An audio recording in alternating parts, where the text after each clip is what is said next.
Hi, everyone.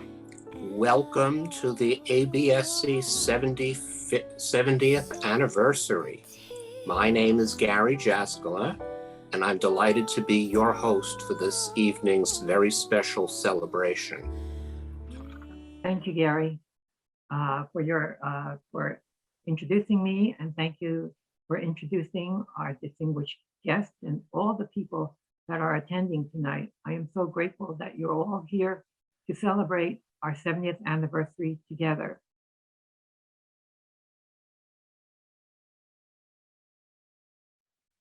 During World War II, 120,000 Japanese and Japanese Americans were sent to internment camps. Here is a picture of the internment camp that my father, Reverend Seki, spent 3 years in. It's the Kuskia internment camp in a remote area of Idaho. In this camp, there were Japanese nationals, Japanese Americans, Japanese Canadians, and Japanese South Americans. On January 31, 1951, the American Buddhist Academy was formally organized as a religious corporation under the laws of the state of New York. Reverend Seki began conducting classes, inviting prominent Buddhist scholars to lecture. Among other things, there were demonstrations of Japanese tea ceremony and flower arrangement classes. Mr. Percy Whiting, who spent 40 years in Japan, gave a 13-part seminar on Buddhism and the history of Japanese culture. On September 11, 1955, the groundbreaking ceremony for the American Buddhist Academy Chapel and the unveiling ceremony of the Shinran Shonin statue were conducted on the vacant lot adjacent to the recently purchased Academy building at 331 Riverside Drive.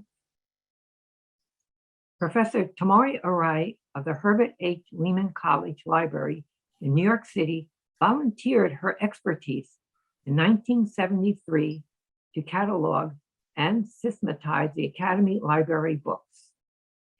In 1983, Yukoku University in Kyoto published the entire catalog.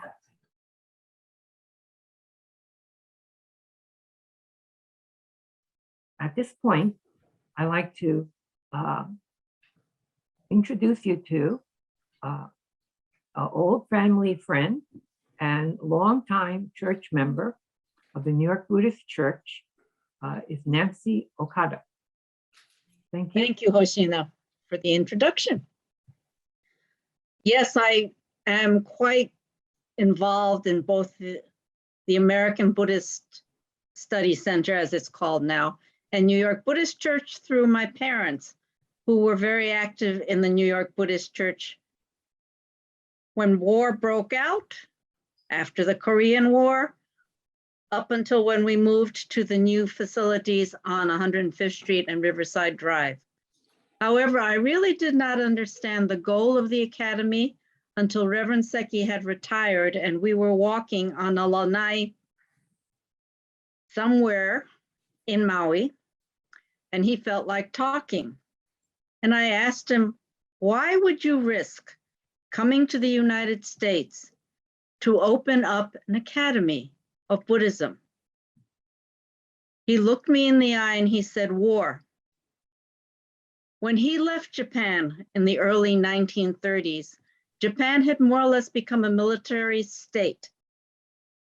He wanted to spread the word of Shinran Shonin, and people had advised him, well then, become a missionary. Go to something called the United States.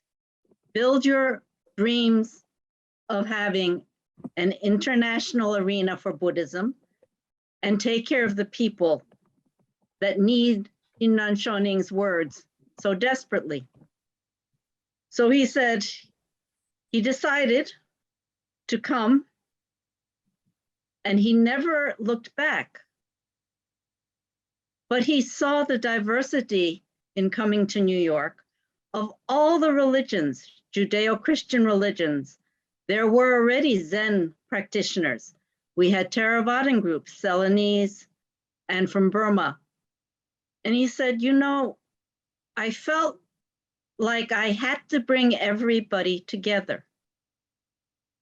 World War II interfered with his plans, and he was put into an internment camp where he made very good friends with other ministers and like thinkers.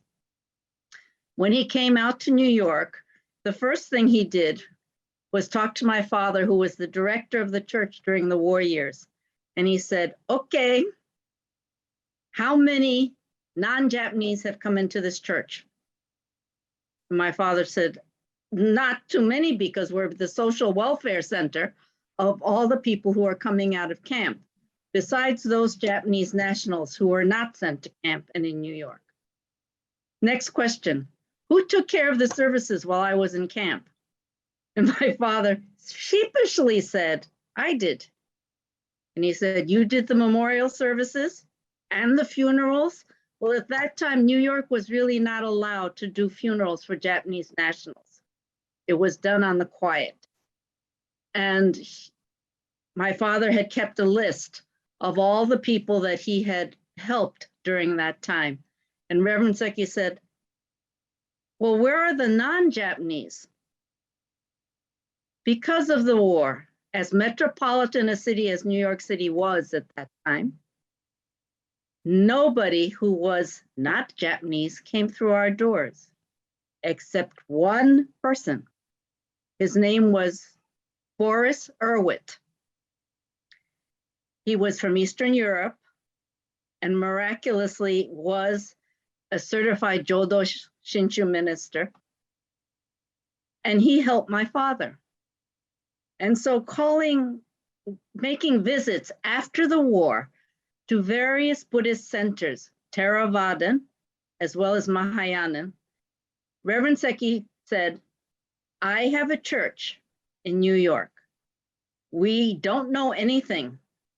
Please come to us and exchange your views, out of which came Dr. Curtis Singay from Ceylon, as well as other scholars, Ralph Bulchins, who also came, with Boris Erwitt. And unbeknownst to us, Reverend Seki had told Honganji, anybody who's a minister and comes to New York, their first stop is my church. So we were the beneficiaries of many Buddhist scholars who came. And this was the seed or the ground by which Reverend Seki decided, now I can start my academy.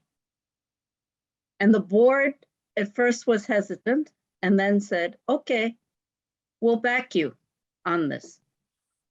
But in a man like Reverend Seki to travel, who was very personable, it left the church membership kind of in a quandary as to what its future was. But he made sure that there were people left in the church when he had to go and get money to take care and build it. His one regret, he said, I planted my seed in the rich ground of New York.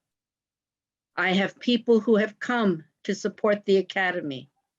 I know not what's going to happen when I die. And luckily, Hoshina came to the rescue and has continued the legacy in bringing various Buddhist sects to us, that we can exchange all of the thoughts without fear of discrimination. And it's been a very, I would say, in a way, profitable, intellectually profitable, to continue that legacy for Reverend Seki. When he started, he said, I cannot look back once I start this venture. I can only hope that there are enough people who want the dynamic joy of giving each other the safety of the Buddha's words. That is my plan. And Hoshina has continued that. And rah-rah to the Academy on its 70th anniversary. Thank you. Thank you, Nancy. And now he had a D.T. Suzuki give a series of lectures at the academy, which later was turned into a book, which was entitled Shin Buddhism. And later, Shambhala Press got the rights to the book to republish it. And my cousin, Reverend Brian Nagata, was instrumental in making this happen. So Brian, can you tell us a little bit about how this all came about? Thank you, Hoshina. And congratulations on 70 years. Back in the 70s, I think it was, early 70s, when I first got to Berkeley, I became friends with Sam Burkholz, who was the president and owner of Shambhala Bookstore in Berkeley and the Shambhala Publications, which was probably one of the first Buddhist publication companies in the United States. And I think it was one night we were enjoying some prajna water and talking about dreams and our futures. And I mentioned to Sam that my dream, one of my life dreams, was to someday see a Jodo Shinshu book on the shelf of every bookstore in America. At that time, back in the 70s and 80s, I think everyone will remember, we had Barnes and Noble, Walden Books, Borders, all these bookstores were starting to emerge before the time of the internet. And I told Sam, you know, this was one of my lifelong dreams that I hope someday Shin Buddhist book could be on the shelf, just like all the other books that are appearing in America at that time. And Sam said, okay, let's do it. We are very proud that this book came out and was sold throughout the country in every bookstore that sold Shambhala books in the English-speaking world. Thank you, Brian. That was really fascinating, your story. I'm really grateful that you were able to be here for our 70th anniversary to tell that story. And thank you, Nancy, also for your reminiscence of the early years of the Academy. Now, this basically is going to close the first part of our section. Visiting from Japan, Miss Mariko Ike, popular recording artist of Columbia Records, will now lend her beautiful voice and talent, singing one of her big hit songs, Buttons and Bows, Botan Toribon. Mariko-san, dozo. Thank you, Miss Diana. I love the American songs, as you love the Japanese songs.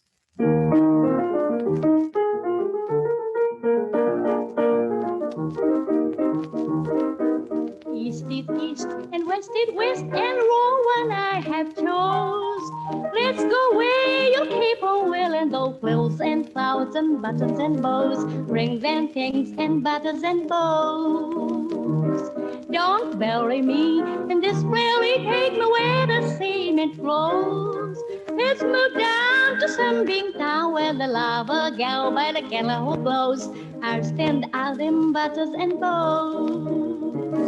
I love you in buckskin, a skirt that I've homespun. But I love you long and strong way. You press on to God. My bones benumbed, the buckboard bells and the cactus hurts my toes. This bamboos were gasket heels and those silks and satin and linen and shows. I'm all yours in buttons and bows. 私も女おしゃれ好きで絹の靴下素敵なドレスフランス香水お部屋にあふれ粋なあなたはバツズンボーズ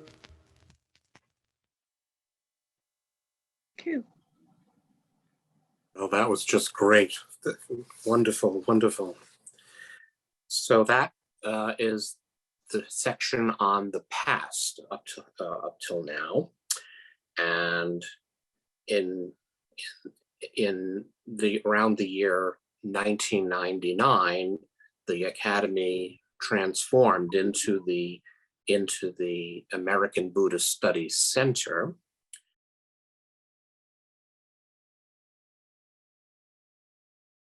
And now Hoshina will lead us through that transformation and review some of the things that go on today. So I give you back to Hoshina.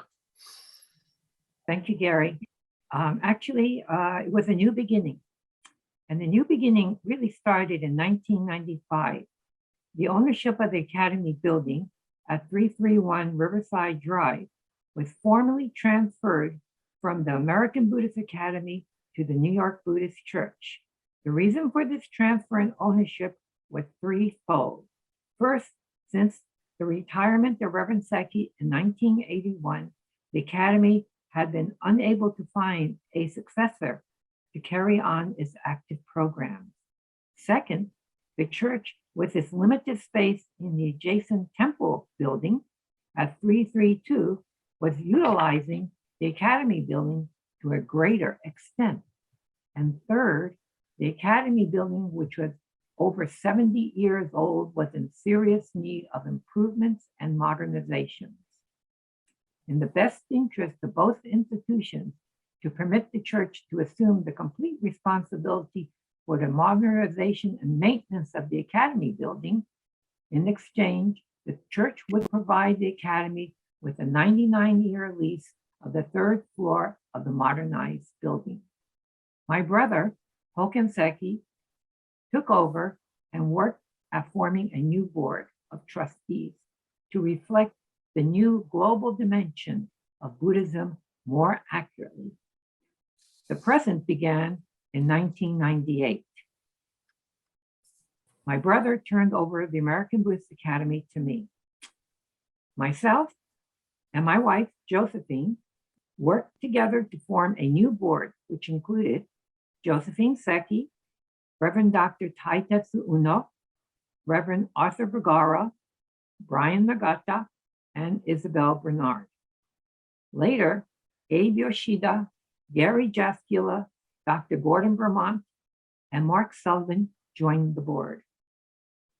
We changed the name to the American Buddhist Study Center, trying to keep as close to the original name as possible. Gary Moriarty handled our incorporation and listed us as a Buddhist research center. We could not use the word academy, which designated a school, which we were not. On November 14, 1999, the first gathering of the American Buddhist Study Center was held for the members of the New York Buddhist Church on the newly renovated third floor. It so happened that the Gomonchu Koshin Otani was visiting the New York Buddhist Church. He graciously officiated over our opening service. All the books that were in storage during the restoration, we had them all shipped back to the ABSC, which amounted to hundreds of boxes. Now, here are some pictures of the third floor. The first one is a picture of the staircase leading up to the third floor. The main library room,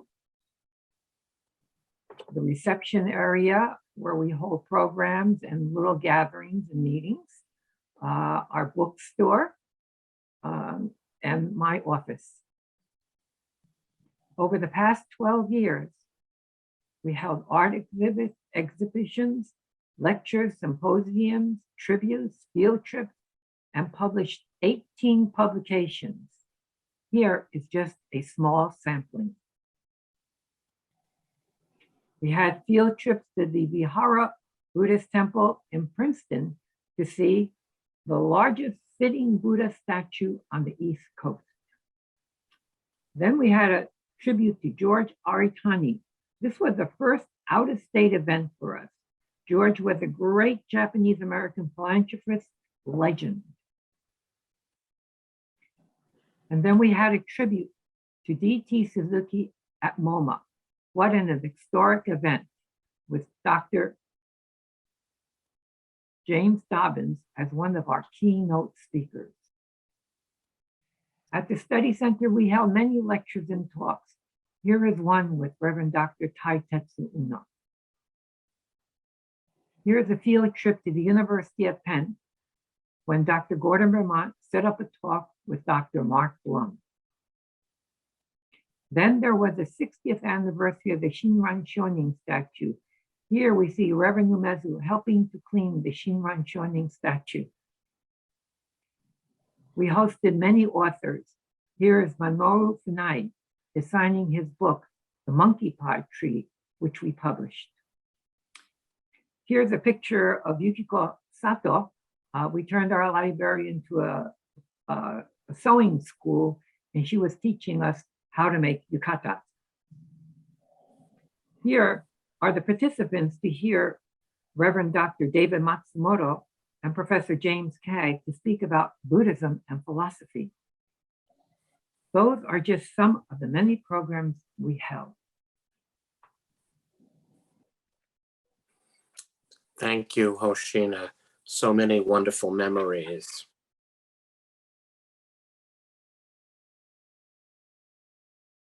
Since time is limited, I prepared questions for each of the speakers to answer. So I'm going to start with Professor James Dobbins.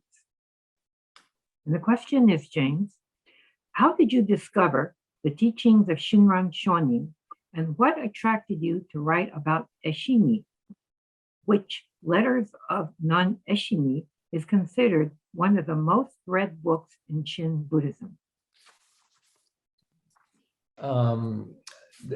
I entered all of this through a kind of academic avenue, and I studied at a certain point the suppression of Buddhism in the 19th century during the Meiji period. And what struck me about that period was that of all the forms of Buddhism that came out very strong from that very harsh era, it seemed to me that Shin Buddhism was one of the strongest. Thank you. Thank you very much. I'm going to move ahead to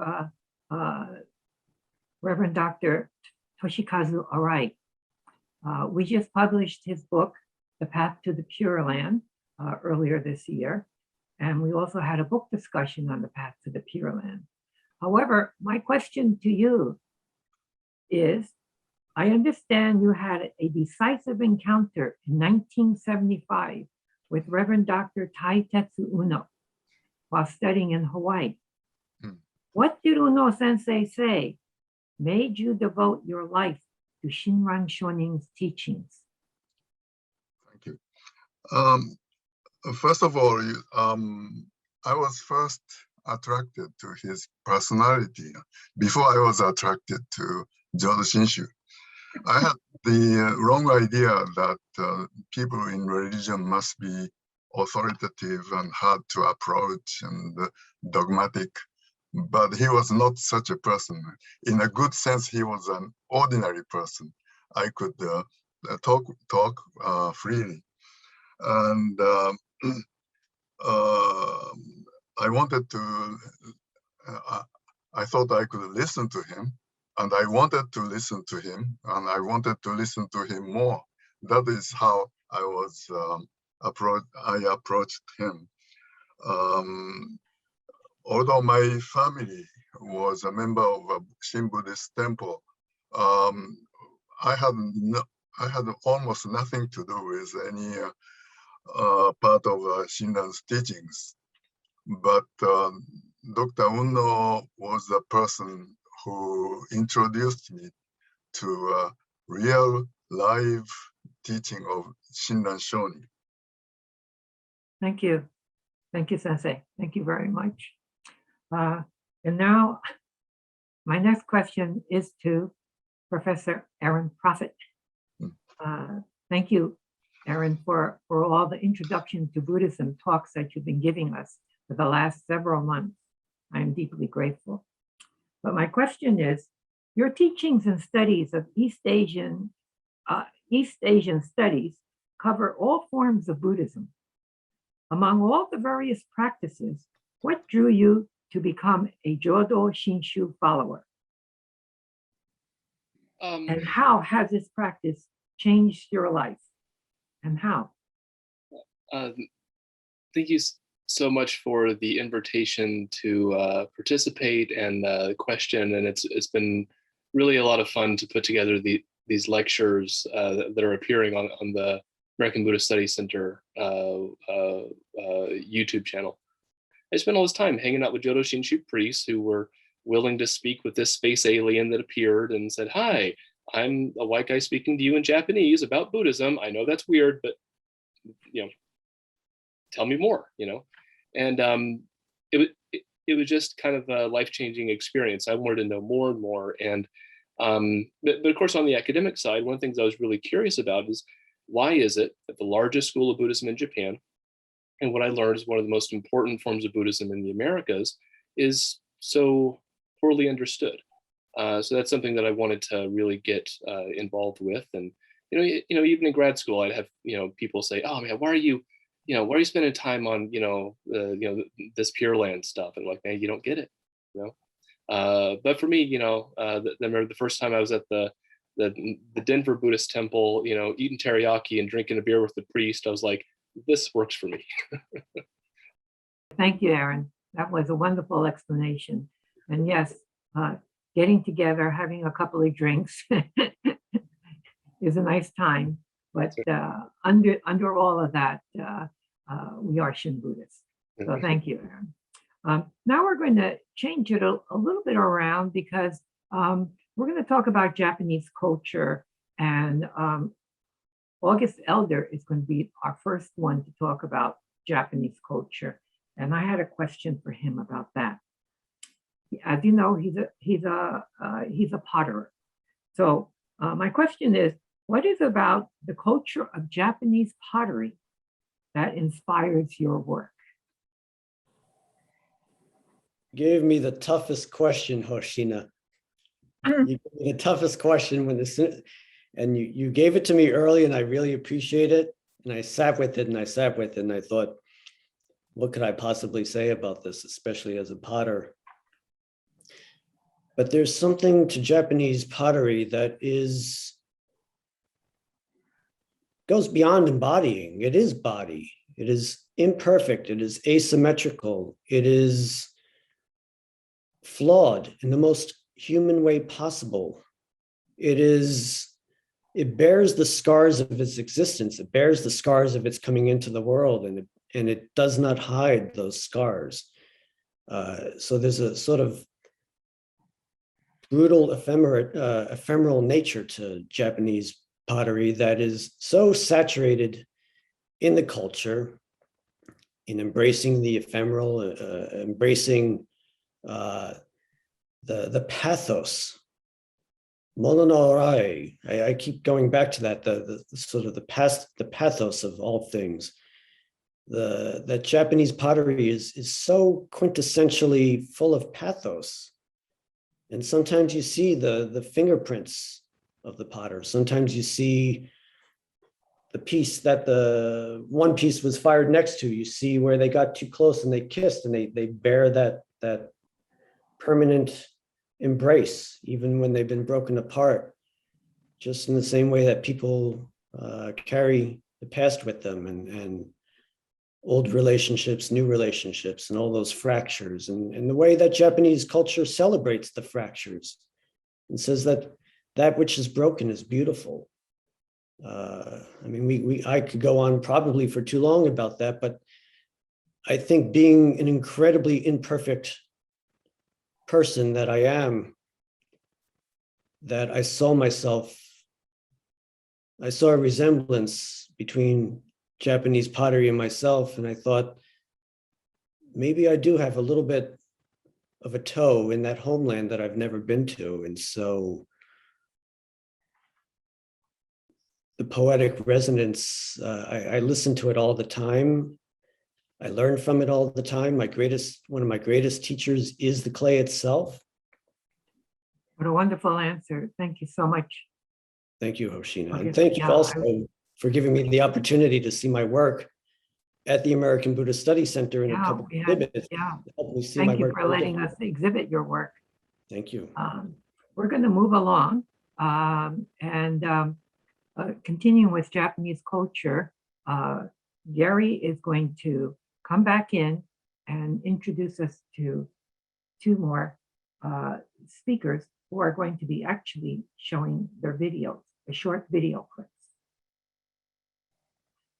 Thank you, Hoshina, and thank you, panelists. That was really, really very moving. Shows you the vitality of the things that go on at the study center. But we're going to continue. We have two presenters. The first is Carl Palma, who works as facilities manager at the New York Buddhist Church, and he is also a Japanese street food chef extraordinaire, as you will see. And following him is Ken Hori, who is a very, very fine artist, and some of whose works are being offered in the auction on the website. So I hope you will check that out, but he will talk about his work. So without further ado, let's go to their presentations. Hi, my name is Carl Palma, and I'm the resident building manager and caretaker of New York Buddhist Church. I've been fortunate to hold this position for over 10 years since moving to New York City in April of 2011. I also own and operate a food business called Carl's Balls, which debuted in 2015 and has successfully grown every year. The food I cook is called takoyaki, a savory crepe ball filled with octopus, popular on the streets of Osaka, Japan. I attribute the success of the business greatly to my Buddhist faith, which has kept me focused, grounded, and inspired me to look at how cooking can make a difference in the world, a server to the hungry, as well as a form of practicing the Dharma. The culture of Japan is something that I greatly respect and gain inspiration from the wondrous yet subtle intricacies of learning to become a shokunin or craftsman, they call it, to the zany, obtuse, colorful humor of Osaka comedy. I've been very lucky and fortunate to gain advice and tutorship from Reverend Ikeda, who has many, many years of experience of shojinori and kaiseki style cooking. I love it all, and I've decided to combine these influences into my food business. It seemed to work out very well. What Buddhism has taught me is that one should remind him or herself of the moral repercussions of one's actions. In cooking, it is immediate. If you lose focus, your recipe will not be correct. If you lose motivation, the food will not have spirit or taste. If your knife is not sharp, your cutting will not be precise and quick. If your intention is not there, the business will not thrive. These are some things that remind me every day to do my best. We can control our actions and habits to have great effect and resolve. We can polish our lives and sharpen our knives to become better chefs and better human beings.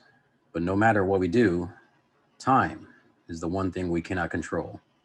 So one should be focused and appreciate the world and environment that revolves around us. When running a business operation, preparing 2,000 orders for a weekend, there's nothing I cannot waste.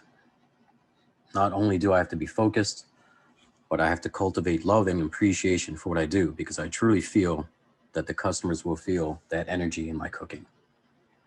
For some miraculous reason, this method has worked for me. Despite the long hours working at the temple and running my own business, I still love it. It gives me a sense of purpose and a reason to wake up every morning thankful that I can breathe air, drink water, and listen to the world around me. Hello, everyone. My name's Ken Hori. I'm a third-generation Japanese American and one of many volunteers happily working in support of the American Buddhist Study Center. Thank you, Hoshina, for inviting me to speak today at the 70th anniversary of the American Buddhist Study Center and your father's birthday in celebration of his vision. Over 3 generations, my family's been connected to the Buddhist Church and the American Buddhist Study Center in many ways. I'll briefly recall some key connections and my recent reconnection with the ABSC. In 1944, my mother's family relocated east after previously living in California and 3 years of internment in Arizona during World War II. The family temporarily settled in New Jersey, where my grandfather had secured work in a food processing plant. My mother and several members of her family worked in the plant before eventually resettling in New York City, Brooklyn, and Long Island. My mother's parents, my aunt, and my oldest cousin visited the Buddhist church in the early 1950s when they had moved from New Jersey to 92nd Street in New York City. The church was then in a brownstone on 94th Street before moving to the present location. During New Year's, my cousin, as a young child, remembers going to see Japanese movies shown at the church. In the late 1950s, Reverend Seki officiated the wedding of one of my aunts in a ceremony at their apartment, along with a small family gathering. My aunt and cousin participated in the annual Obon Buddhist festival in the traditional Obondori dance sponsored by the church. As a young boy, I remember many years going to the Obon festival with my parents and enjoying the music, dance, and delicious food. My brother and my cousin and I did Japanese language classes at the Buddhist Academy. My brother and I did judo for many years, and my cousin took dance classes.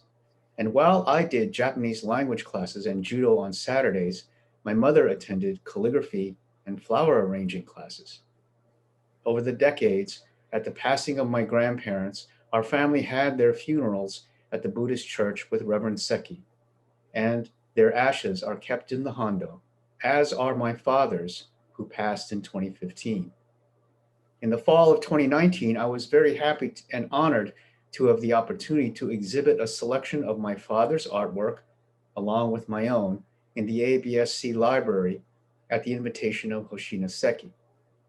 In many ways, the ABSC library was a perfect venue for my father's and my selected artworks, because I feel the work embodies and expresses many concepts, values, and sensibilities that align with Buddhism and Japanese culture. It is rare to have an opportunity to exhibit work in a context that is as deeply connected in essential ways. My stepmother, Paula, who is also a volunteer in support of the ABSC, observed that I am an example of Reverend Seki's goal in establishing the Buddhist Church and Study Center. I've inherited Buddhist values and Japanese culture from my grandparents through my parents, who enjoyed and welcomed the connection to the Buddhist Church because it supported those values and cultural connections.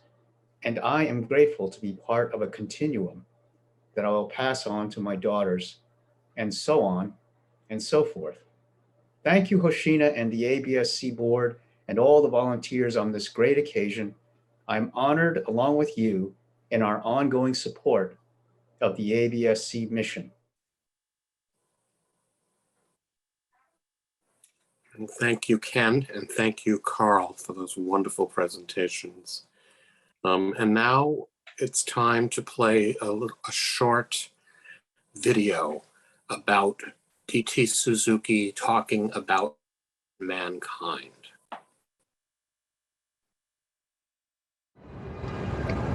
We must realize that modern civilization is thoroughly oriented towards dehumanizing humanity in every possible way. We are fast turning into robots and statues with no human soul. Our task is to get humanized once more. Those were words spoken by D.T. Suzuki at the dedication of the Shinron Shonin statue outside.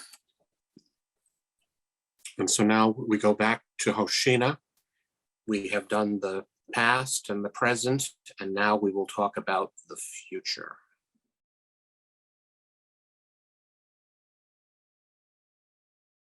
Thank you, Gary. Moving ahead quickly now, looking to the future and beyond. One of the things that we're going to do in 2022 is finally publish a new D.T. Suzuki book, Friday Night Talks with D.T. Suzuki. This is a series of lectures as well as another rendition of Shin Buddhism. It was edited by Edith Fassel, and also Wayne Yokoyama discovered some manuscripts that were never published before. So this should be a very fascinating book. The other things we're going to be doing as we move ahead with the ABSC is we're going to continue to hold workshops on LGBTQ, but we're going to be calling it LGBTQ plus community programs instead of workshops, because we are all in it together. After that, we're working on also a documentary on the Japanese American history. One of the things that very few people know about, there are 8% of Japanese and Japanese Americans living in America are homeless. And we're going to look into that and find out why their American dream was evaporated, what caused it, what happened. So we're going to be doing that. We'll be running our regular programs.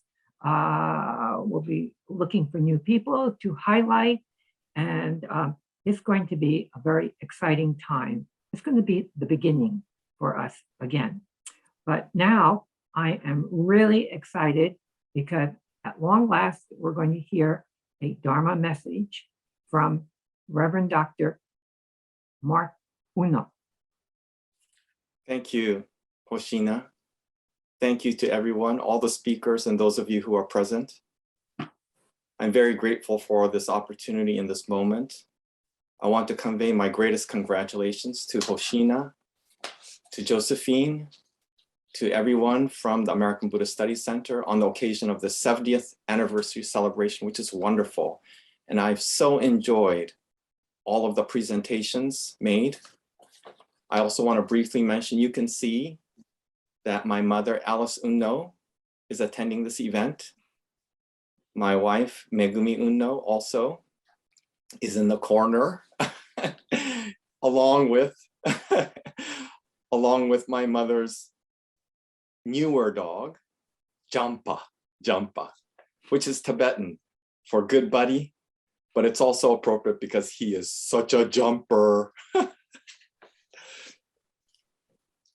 Before I go on, I want to mention two things.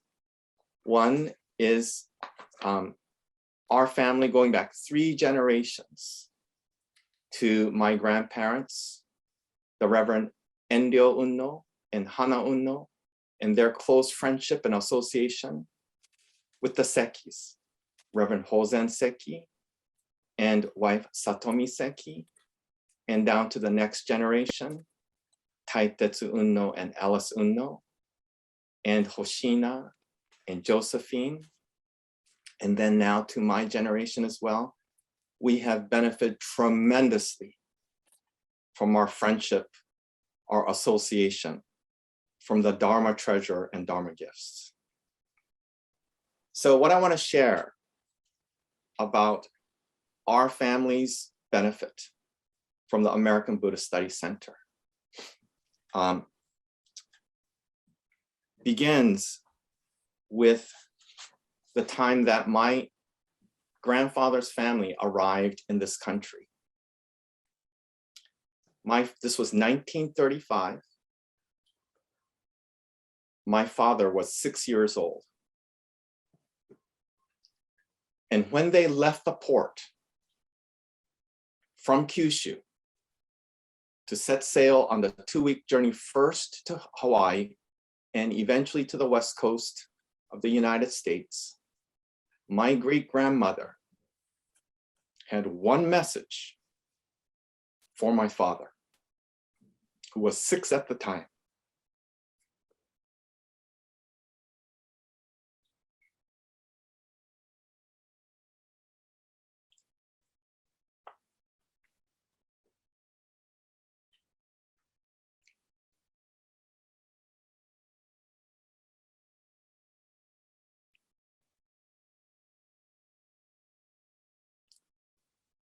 Taicha,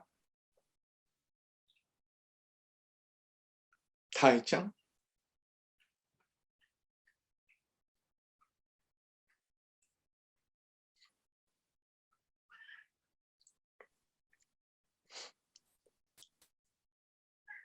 Namo Amida Butsu dake wa wasurenai no yo.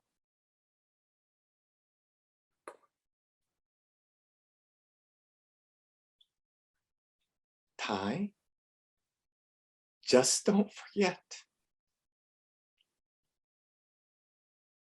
the 6-syllable name, Namo Amida Butsu.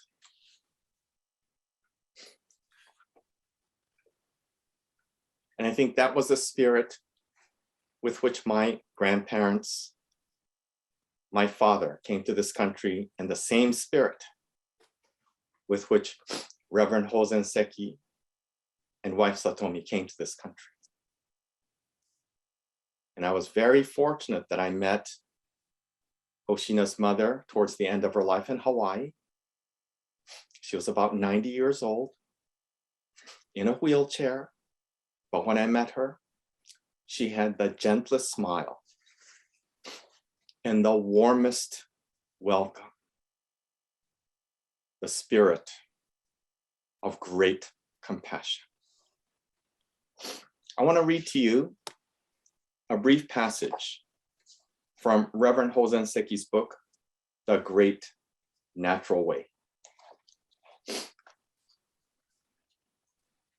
More than 25 years ago, I took Mrs. Seki, my sons, and 2 members of the New York Buddhist Church on a 2-week vacation.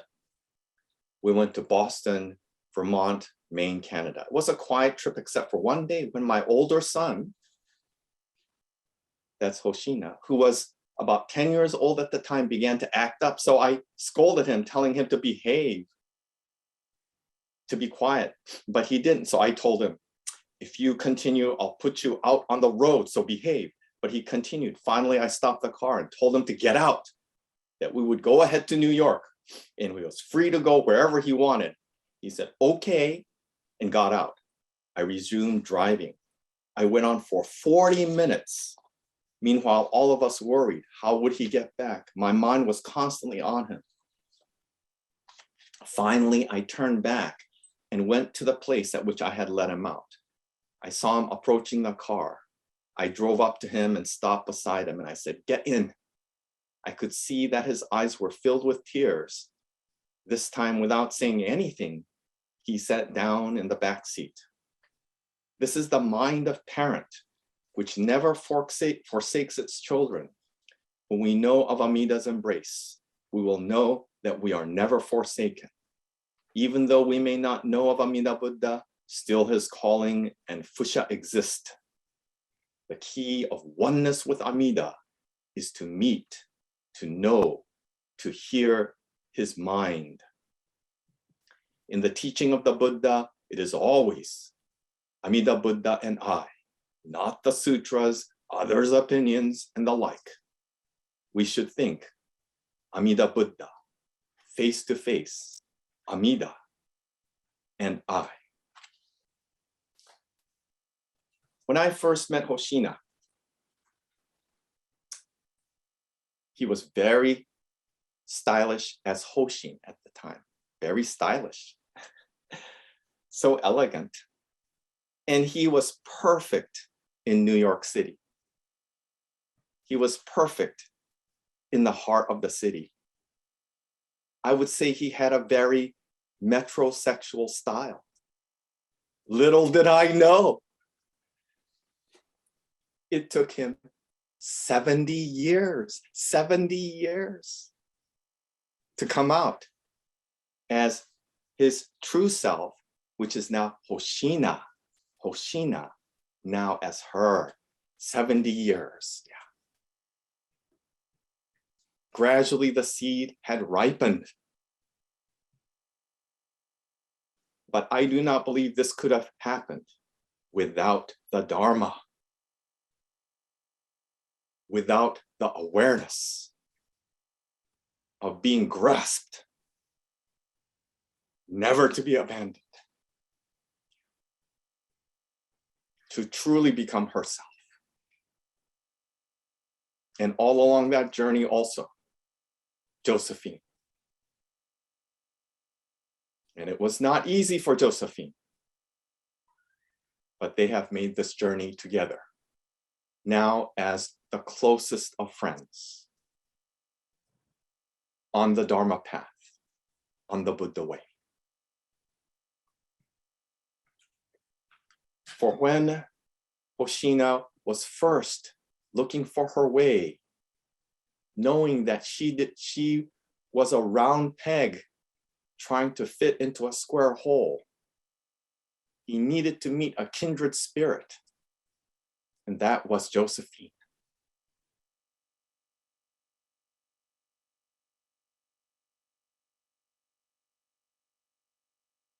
And that flair, that creativity, that elegance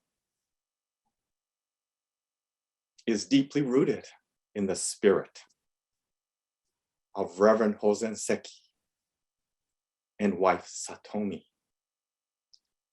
which flowered in New York City, New York Buddhist Church, American Buddhist Study Center, and now carried on to the generation of Hoshina Seki, Josephine, and all of these amazing people who have supported the work of ABSC.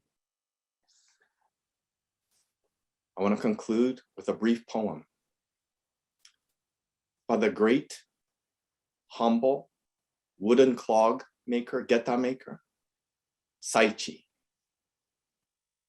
who says, "Ena, sekai koku ga mina hotoke, washimo sono naka namo amida butsu." How wonderful, the cosmos utterly empty. All are Buddhas. I too am included. Namo amida butsu. Namo amida butsu. Once again, congratulations from the bottom of my heart. And thank you so much. Namo amida butsu.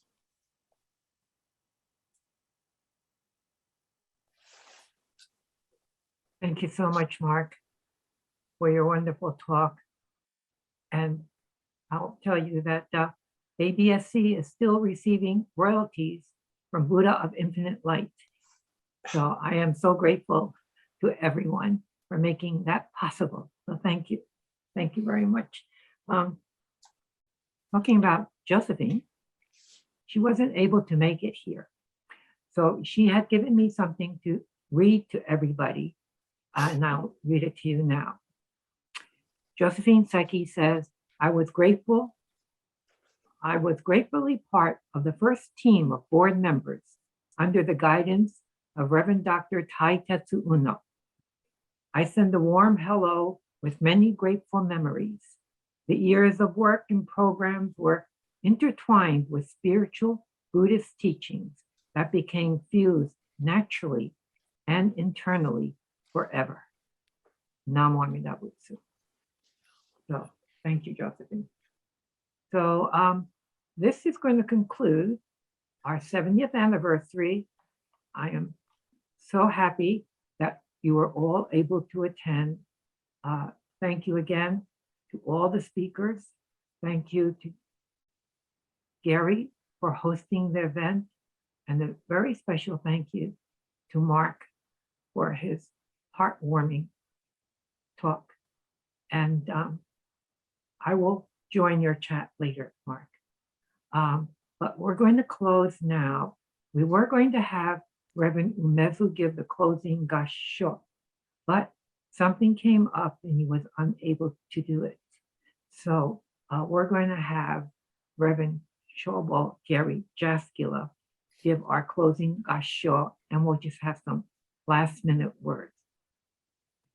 Gary? With deep gratitude for 70 years of Dharma and lots of fun of the American Buddhist Study Center. Namo Amida Butsu. Namo Amida Butsu. Namo Amida Butsu.